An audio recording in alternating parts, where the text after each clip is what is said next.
So hello everyone, कैसे हो बच्चा लोग? Once again a very good morning to all the viewers, subscribers and all my dear team members and all my dear students. We are again welcome you in the new series of Physics Course channel, that is collision problems part 3. So आज लोग हम लोग collision और center of mass से related कुछ problem discuss करेंगे. We discussed lot of problems in the previous lectures. Now we will continue our lecture and see different types of application problem. Okay, so let's start the lecture. Please keep focus and learn lot. Okay, so question is that a boy of mass 25 kg stands on a board of mass 10 kg, which in turn is kept on a frictionless horizontal surface. The boy makes a jump with a velocity component of 5 meter per second in a horizontal direction with respect to the ice. Question is asking with what velocity does the board recoil? With what velocity are the boy and the board separating from each other? Just try to understand. पहले question को 2-3 बार read करिए, then video को pause करिए एक बार and solve. Then after that I will tell you how to solve this. This is a very tricky problem and you will understand how to solve it. अभी आप लोगों का brain इतना develop नहीं है कि आप एक बार में सॉल्व कर लो, but after practicing and labour you can easily understand. बिल्कुल फोकस होकर इसको देखिए, क्वेश्चन कुछ नहीं है, बहुत आसान है. Just see, question is saying a boy of mass 25 kg stands on a board of mass 10 kg. Clear, एक बोर्ड है, let us suppose this is a board. Clear, इस पे मान लीजिए कोई इंसान है, ये मान लीजिए इंसान है. Clear, this man is standing on a board, this is a board having mass 10 kg, which in turn is kept on a frictionless horizontal surface, horizontal ice surface. So I am making a ice. देखिए ये ice है, ये board किस पे रखा है? Ice पर.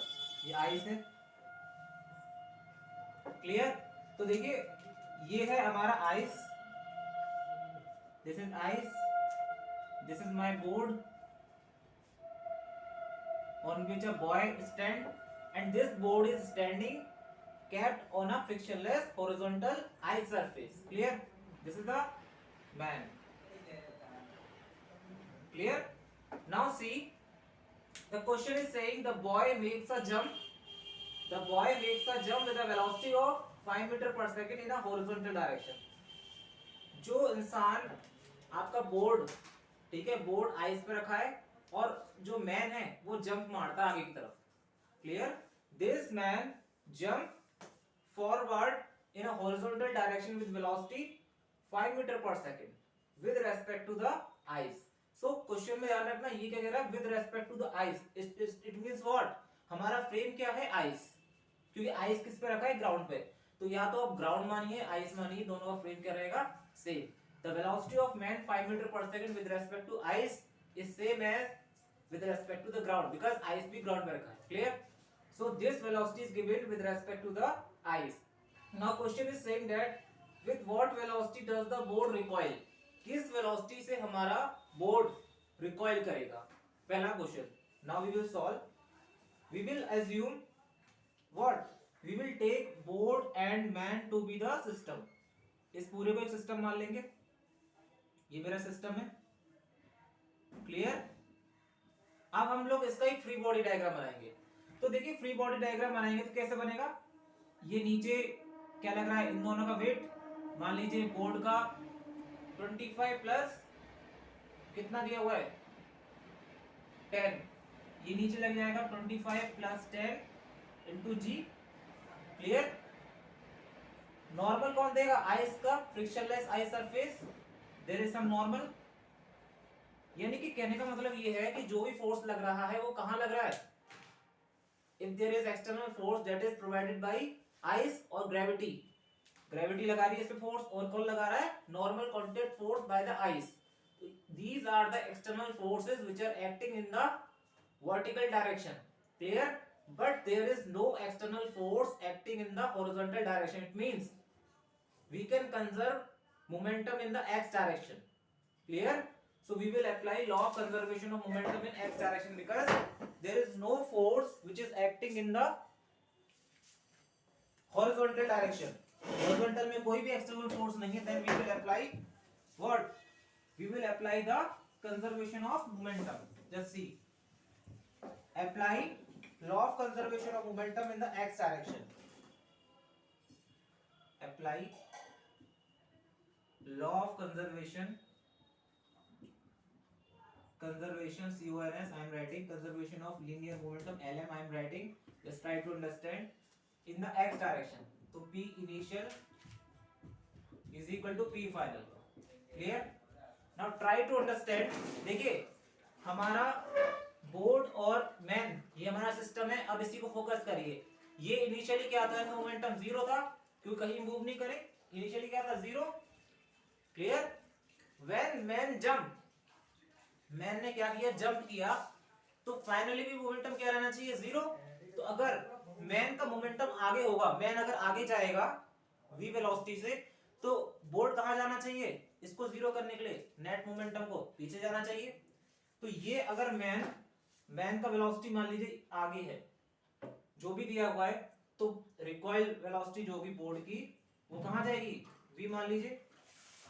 Clear? वो कहां जाएगा? बोर्ड पीछे जाना चाहिए. क्यों जाना चाहिए पीछे?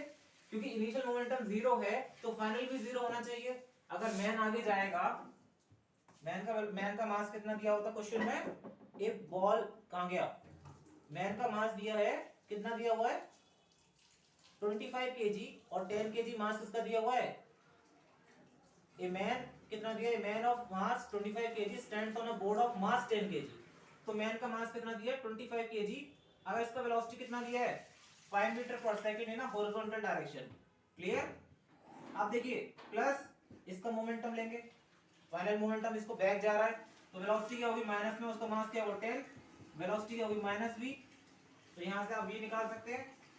25 into 5 डिवाइड बाई 10 कितना आएगा? 12.5 मीटर पर सेकंड. तो ये तो आ गई वेलोसिटी. किसकी आ गई? बोर्ड की. Recoil velocity of the board. Clear? Now आगे क्वेश्चन क्या पूछ रहा है? देखिए question is saying with what rate are the boy and the board. किस रेट से बॉय और बोर्ड सेपरेट हो रहे हैं फ्रॉम ईच अदर. तो देखिए यहां से हमें क्या मिल रहा है? 12.5 मीटर पर second is the velocity of board. देखिए ध्यान से,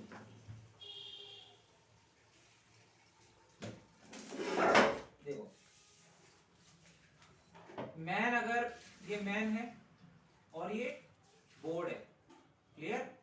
अब देखिए ध्यान से, मैन का वेलोसिटी जो दिया है, हमको दिया है ये 5 मीटर पर सेकंड से आगे जाता है, और हमारा बोर्ड है वो 12.5 मीटर पर सेकंड से आगे जाता है. तो एक सेकंड में अगर मैन 5 मीटर चलता है, एक सेकंड में मैन अगर 5 मीटर चला, लेट अस सपोज मैन यहां से मान लीजिए दोनों रेफरेंस हैं, अगर मैन 5 मीटर चला, क्लियर, तो एक सेकंड में बोर्ड कितना चल रहा है? 12.5 मीटर. क्लियर? अगर एक सेकंड में मैन 5 मीटर चला तो बोर्ड कितना चला? 12.5 मीटर. तो दोनों के बीच का रिलेटिव सेपरेशन कितना रहा? 12.5 प्लस 5 मीटर कितना आएगा? 17.5 मीटर पर सेकंड. यानी कि अगर मैन 5 मीटर आगे जाता है तो बोर्ड कहां जाता है? 12.5 मीटर बैक. तो उनके बीच का सेपरेशन किस रेट से चेंज हो रहा है? 17.5 मीटर पर सेकंड. क्लियर? सो हमेशा रखना किस रेट से चेंज हो रहा है. ये तो मुझे रेट पूछ रहा है, अगर डिस्टेंस पूछ रहा होता तो बता देते. 12.5 मीटर पर सेकंड कितना आ गया? 17.5 मीटर पर सेकंड. यानी मैन अगर 5 मीटर चला आगे, बोर्ड कितना चला? 12.5. तो उनके बीच का जो सेपरेशन है, सेपरेशन रेट क्या होगा? इन दोनों को ऐड कर देंगे. सेपरेशन मैंने ऐड क्यों करा? बेसिकली क्या है? वेलोसिटी, रिलेटिव वेलोसिटी आपने पढ़ा होगा. रिलेटिव वेलोसिटी क्या होती है? कितना relative separation. Relative velocity basically होती क्या है? Relative separation divide by time. Clear? तो आपको ये सब दिया हुआ है. Relative velocity basically relative separation divide by time. तो वही चीज की है मैंने. सिंपल, आप लॉजिकली समझिए इस क्वेश्चन को, बहुत आसान है। Clear? Now move to the another question, just see, write down fast.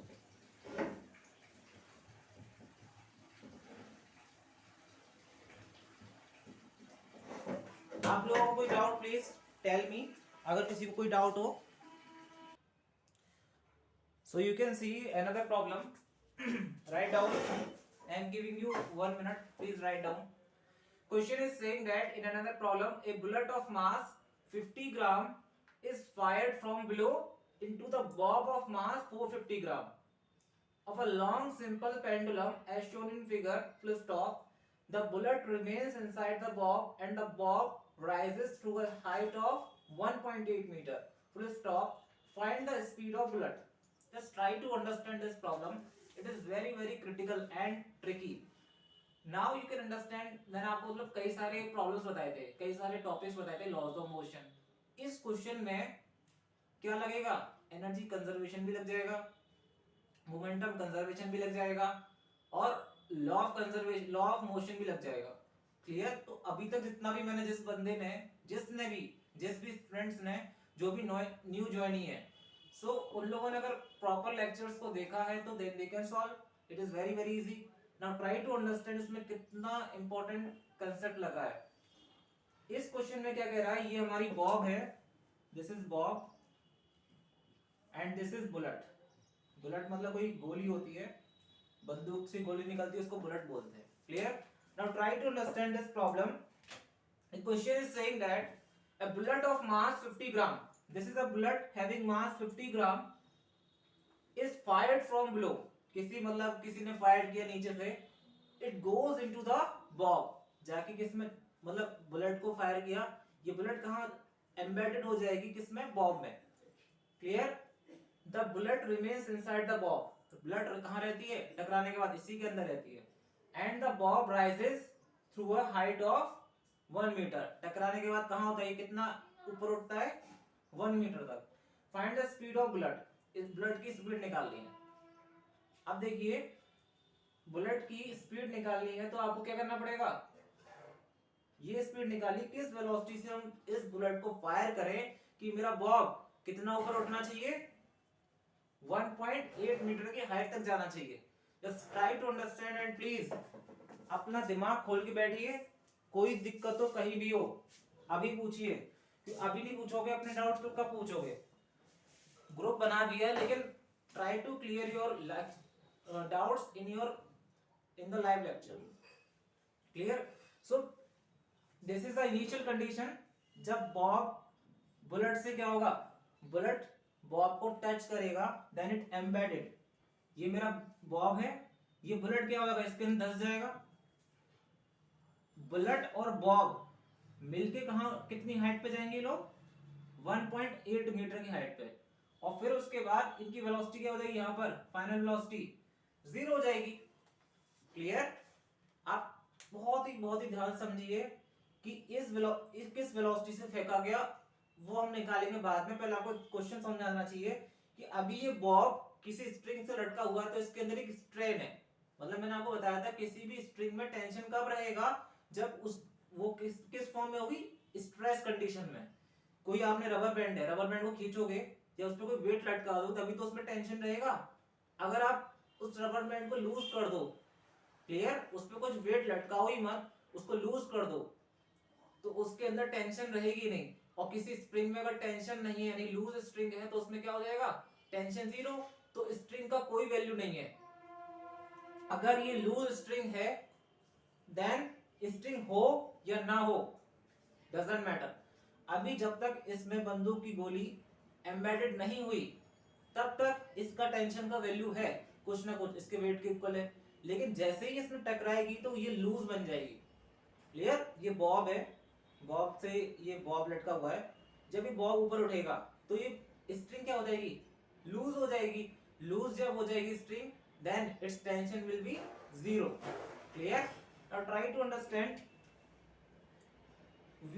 what is there. We can take this bob and the bullet to be the system, since there is no external force is acting on the what?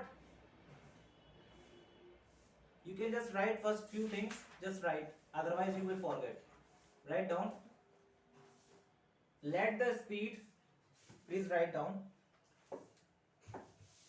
otherwise you will forget. Write down. Let the speed of the bullet be. Question को कैसे approach करना है, बहुत आसान है, momentum conservation लगाना है. कैसे लगाना है, I will tell you. Let the, write down, let the speed of bullet,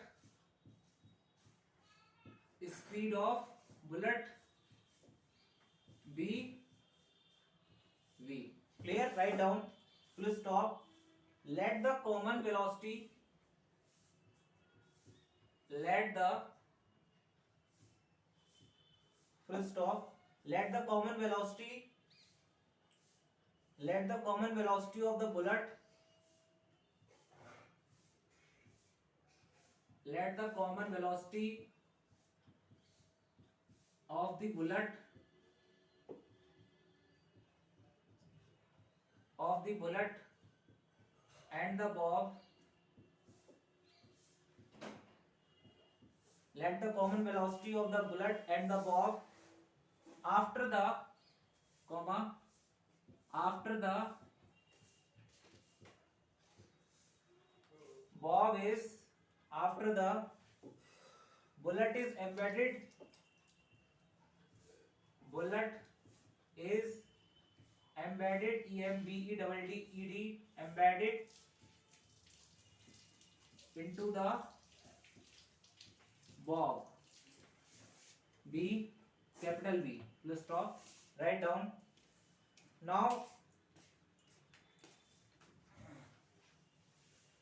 just see, अब इसको छोड़ो, ठीक है. अब देखिए ध्यान से, initial momentum is equal to final momentum हम लोग लगाएंगे since there is no external force is acting. Clear? So write down. Apply law of conservation of momentum, COM.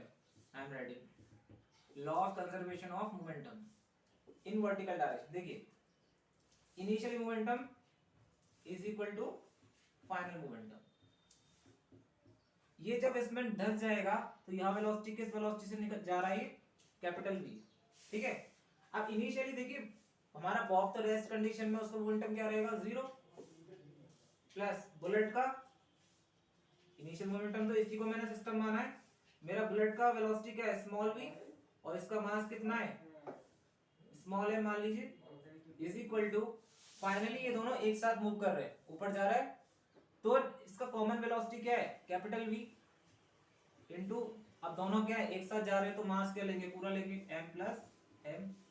यहाँ से कैपिटल V कितना आएगा, small m small v divide by total mass. यहाँ से V आ गया कॉमन वेलोसिटी.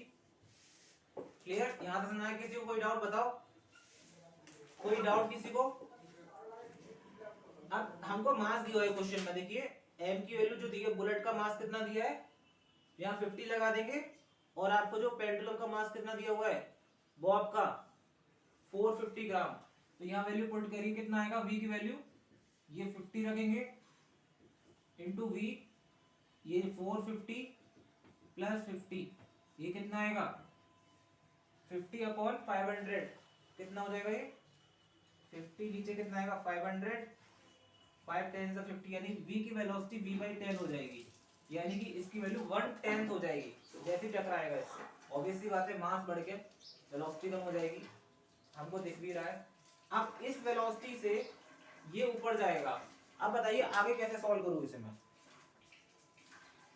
बताइए. बहुत आसान है, देखिए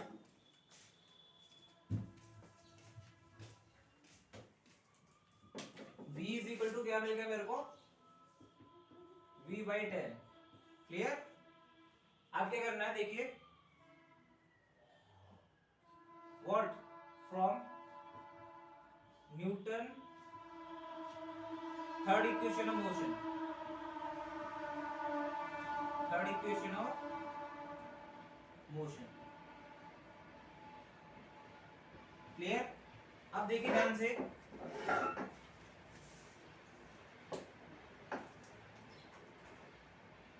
कुछ यहाँ से समझ में आ रहा है न्यूटन की थर्ड इक्वेशन लगानी कहाँ से। अब मैं इनिशियल फाइनल पता होना चाहिए, इसको मान लीजिए इनिशियल, इसको मान लीजिए फाइनल। देखिए फाइनल वेलोसिटी क्या हो जाएगी 0, क्योंकि ये किस वेलोसिटी से हमने कहा गया जब एम्बेडेड करेगा तो ये किस हाइट तक जा रहा है 1.8 मीटर, उसने बताया क्वेश्चन में। इस हाइट पे क्या हो जाएगी इसकी वेलोसिटी 0 हो जाएगी। तो फाइनल वेलोसिटी क्या होगी v square is equal to u square, u square initial velocity होती है v का स्क्वायर, यानी कि कितना है v अपॉन 10 का स्क्वायर प्लस 2as। एक्सेलरेशन क्या है देखिए, जब स्ट्रिंग लूज हो जाएगी तो स्ट्रिंग हो या ना हो डजंट मैटर, जब इससे टकराएगा बॉब तो स्ट्रिंग लूज हो जाएगी, तो स्ट्रिंग हो या ना हो it will move as a free body. Then free body में अगर कोई फ्री बॉडी है उसमें एक्सेलरेशन किसके इक्वल होता है, acceleration due to gravity, it is acting downward यानी माइनस जी इनटू डिस्टेंस, कितना डिस्टेंस चला या डिस्प्लेसमेंट 1.8। क्लियर, यहां से आप क्या निकाल सकते हैं 2g into 1.8 v square divide by 100। अब बताइए मुझे यहां से कितना आएगा वेलोसिटी, वेलोसिटी की वैल्यू बताइए कितनी आएगी सॉल्व करके। v is equal to under root g की वैल्यू 9.81 ले लीजिए इंटू 1.8 इंटू 100। इसको सॉल्व करके मुझे बताइए कितना आ रहा है, बताइए सॉल्व करके कितना आ रहा है। 10 कॉमन आ जाएगा, 18 2 का कितना हो जाएगा 36, 6 कॉमन आ जाएगा, यानी कि इसकी वैल्यू जो आएगी आप लोग सॉल्व करिएगा 60 मीटर पर सेकंड, 60 मीटर पर सेकंड। क्लियर, किसी को कोई डाउट अभी तक बताइए। Okay, so is this clear everyone. Then हम लोगों ने 2 प्रॉब्लम सॉल्व किया।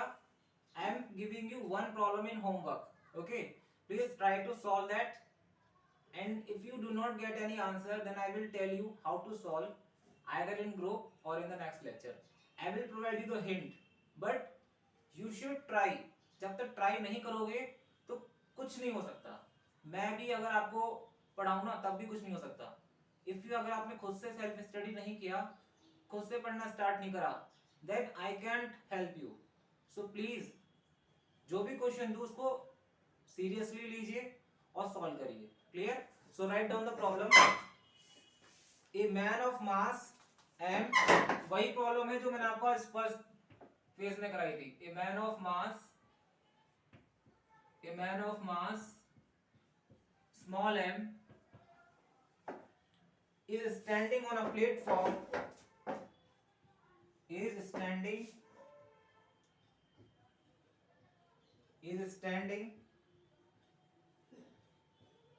on a platform of mass capital M, write down, kept on a smooth ice,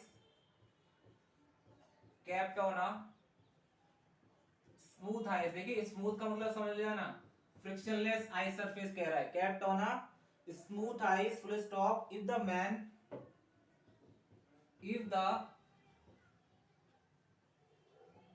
starts, if the man start moving on the platform, if the man starts moving on the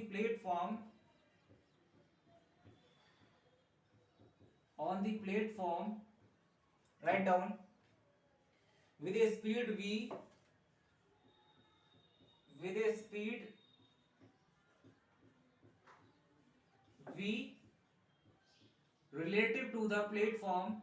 याद रखना ये क्या दे रहा है, relative to the यानी with respect to the platform, ice के respect में नहीं दे रहा, याद रखना बहुत इंपॉर्टेंट क्वेश्चन है। With respect to the platform comma with what velocity, with what velocity, with what velocity relative to the ice, याद रखना relative to the ice ये कह रहा है क्वेश्चन में, with what velocity relative to the ice does the platform recoil, does the platform recoil. Write down this problem.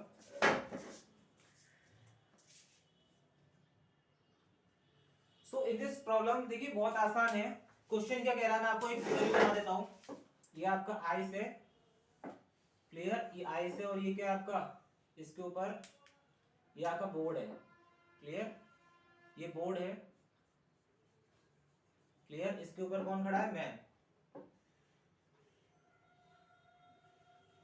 ये man है. Drawing अच्छी नहीं है, ठीक है, समझ जाना, क्लियर. क्वेश्चन कह रहा है एक मैन है जो कि प्लेटफॉर्म पे खड़ा है. इस प्लेटफॉर्म का, ये प्लेटफॉर्म है, ठीक है, इसका मास कितना है m, और इस मैन का मास कितना है स्मॉल m. ये हमारा स्मूथ आइस सरफेस है यानी फ्रिक्शनलेस, क्लियर. तो मैंने आपको बताया था कि फ्रिक्शनलेस सरफेस है, then it means there is no horizontal force but there is some normal force that is acting in vertical direction. x में कोई फोर्स नहीं है, there is no external force is acting on the horizontal direction, clear. So we can conserve momentum in the x direction, clear.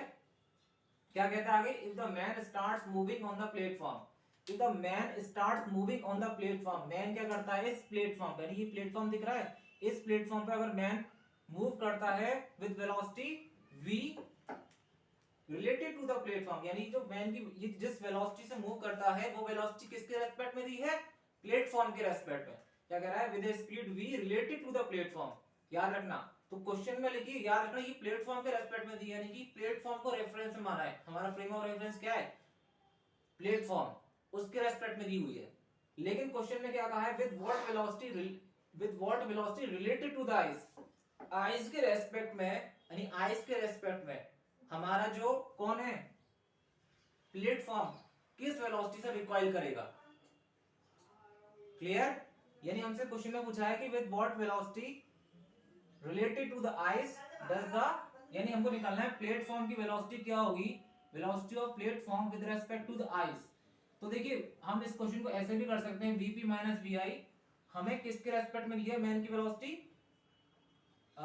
vp velocity of, हमें निकालना है velocity of किस किस velocity of platform with respect to the ice, हमको ये तो निकालना है, क्लियर. तो देखिए यहां आपको क्या करना पड़ेगा, अब देखिए यहां पे क्वेश्चन फंस गया. अगर मैं vpm कर दूं तो ये m आ जाएगा, clear. Velocity of platform with respect to the man, ये भी हटाइए, थोड़ा गलती हो रही है, सोचिए यही ट्रिक है. Velocity of man with respect to platform, ये दिया हुआ है, velocity of man with respect to the platform, velocity of platform. देखिए हम लोग यहाँ से कितना अच्छा ट्रिक निकाल लिया. vmp क्या है, velocity of man with respect to the platform, ये हमको दिया हुआ है, velocity of man velocity of platform minus कर देंगे. मैंने आपको रिलेटिव वेलोसिटी कांसेप्ट पढ़ाया है, वीडियो देख लेना. यहां कर दीजिए आइस, आई कर दीजिए, यहां भी आइस कर दीजिए, आई कमी तो निकलना, vpi वेलोसिटी ऑफ प्लेटफॉर्म, ये तो पूछा है with what velocity related to the ice, ये तो पूछा है vpi. तो vpi क्या होगा, देखिए vpi क्या होगा, इसको इधर ले जाइए, दो बहुत तरीके हैं इसे करने के, vmi माइनस vmp, क्लियर. हमें इधर निकालना है velocity of man with respect to ice. अब देखिए इसमें एक चीज प्रॉब्लम आ जाएगी, फिर आपको मैन की वेलोसिटी निकालनी है क्या, आइस के रेस्पेक्ट में, बहुत कंफ्यूजन हो जाएगा. तो इस तरीके से आपको अप्रोच आ रहा होगा माइंड में, लेकिन इस तरीके से अप्लाई मत करना, क्लियर. समझ आ गया आपको, ये चीज कान बैठा लीजिए, velocity of man with respect to the ice, ये आपको दिया हुआ है, इसको मान लीजिए कितना है v.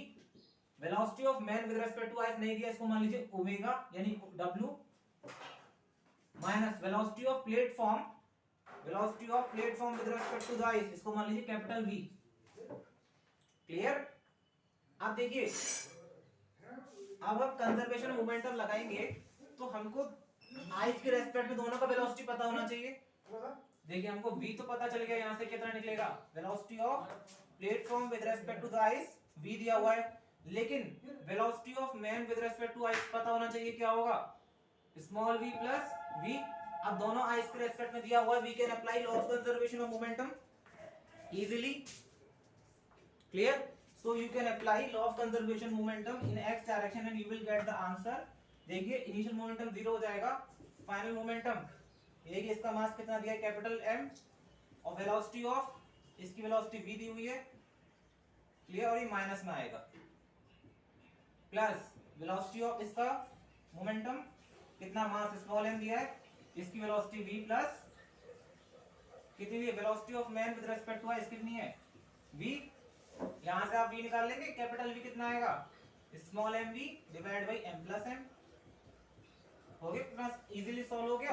अब देखिए ये मेरा सिस्टम ये था, ठीक है, तो यहां तक किसी को कोई डाउट हो please ask and try to watch the lecture from starting. अगर किसी भी बच्चे कोई भी नया बच्चा ज्वाइन कर रहा है, clear, if there is new student please it's my request to all the student please try to watch the lecture from initially. आप स्टार्टिंग से पढ़िए, लॉज ऑफ मोशन से ही पढ़िए, फ्रिक्शन देखिए, वर्क एंड एनर्जी के भी लेक्चर्स पढ़े हुए हैं और सेंटर ऑफ मास के भी लेक्चर्स पढ़े हुए हैं। आने वाले टाइम में हम लोग मैथ्स का भी आपको लेक्चर प्रोवाइड कराएंगे अच्छी से अच्छी फैकल्टी के द्वारा। So please be patience, be regular, be focus, keep helping and keep believe in yourself and try to work hard.